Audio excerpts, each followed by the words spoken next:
Kali ini kita akan belajar membuat pola motif batik sebagai dasar dari kita untuk nantinya belajar bersama-sama membuat satu karya batik pada media kain.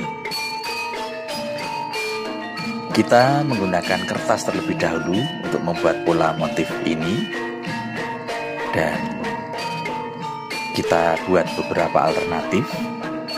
Kemudian nanti kita pilih salah satu untuk kita pindahkan pada media kain.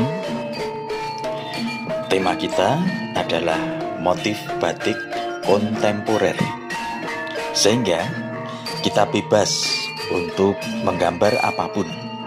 Yang penting kita belajar dan berkarya dengan hati senang.